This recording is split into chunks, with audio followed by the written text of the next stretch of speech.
ডিভোর্সের পর বুঝতে পারলাম স্বামীকে ডিভোর্স দিয়ে কতটা ভুল করেছি। ডিভোর্সের আগে বাবা মা ভাই ভাবি বোন সবাই বলেছিল ডিভোর্স দিয়ে চলে আয়, আমরা তোকে দেখব।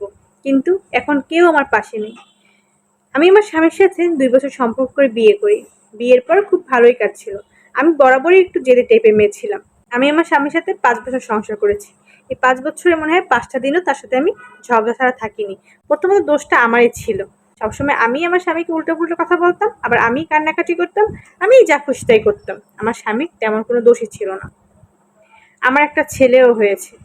খুব সুখের সংসার ছিল ৩ জনার। কিন্তু বাবার বাড়ির সবার তালে পড়ে আমি আমার স্বামীকে ডিভোর্স দিলাম। এখন হাড়ে, হাড়ে টের পাচ্ছি কতটা ভুল করেছি আমি। আমার সন্তানটার জীবনটাই মনে হয় নষ্ট হয়ে গেছে। আসলে ডিভোর্সের আগে সবকিছু চিন্তা করা উচিত ছিল। তারপর ভেবেচিন্তে ডিভোর্স দেওয়া উচিত ছিল। কিন্তু আমি কিছুই চিন্তা করিনি। হুট করেই স্বামীকে ডিভোর্সটা দিয়ে দিলাম। একটা ছোট্ট বিষয় নিয়ে তার সাথে আমার ঝগড়া বাজে। ঝগড়ার এক পর্যায়ে আমি তার গায়ে হাত তুলি।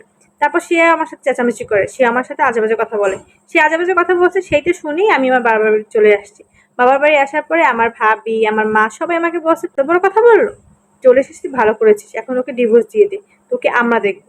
সেদিনই আমার স্বামী আমাকে নিতে আসে।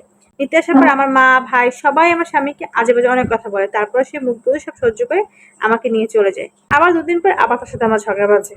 আমি তাকে প্রচুর গালাগালি করি। সে সহ্য না করতে পেরে আমাকে একটা থাপ্পড় মারে। তারপর আমি ব্যাগ গুছিয়ে আমি আমার ছেলেকে নিয়ে পুরোপুরি বাবার বাড়ি চলে আসি। আসার পরে সবাইকে বলতে, তোকে তো আগেই বলছিলাম আমাকে ডিভোর্স দিয়ে দে। তুই তো দিসনি। এখন দেখছিস তোর গায়ে হাত তুলছে। আজকে তোকে একবার মেরেছি, এরপর তোকে প্রতিদিন মারবে। সেদিন আমার স্বামী ফোন করে। আমি রিসিভ করি না। তার পরের দিন আমার স্বামী আমাকে নিতে আসে। কিন্তু আমাকে কেউ যেতে দেয় না। আর আমিও যেতে চাই না। আমি সরাসরি তাকে বলে দেই আমি তোমাকে ডিভোর্স দিব। সে আমাকে অনেক বোঝানোর চেষ্টা করে। কিন্তু আমি কিছুই বুঝি না। তার কিছুদিন পরে আমি আমার স্বামীকে ডিভোর্স লেটার পাঠিয়ে দিই। কিন্তু আমার স্বামী ডিভোর্স লেটারে সই দিতে রাজি ছিল না।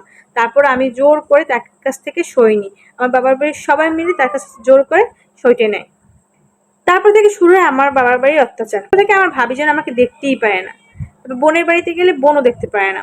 মা, বাবা সবাই আমার কথা শোনা শুরু করে। তখন আমি বলেছিলাম, যখন আমি ডিভোর্স দিয়েছি তখন তোমরা সবাই আমাকে তাল দিয়েছো। তারা তখন আমাকে বলে, এখন তো বুঝতে পারছি সম্পূর্ণ দোষ তোরই ছিল। তোর জন্যই তোর ডিভোর্স হয়েছে।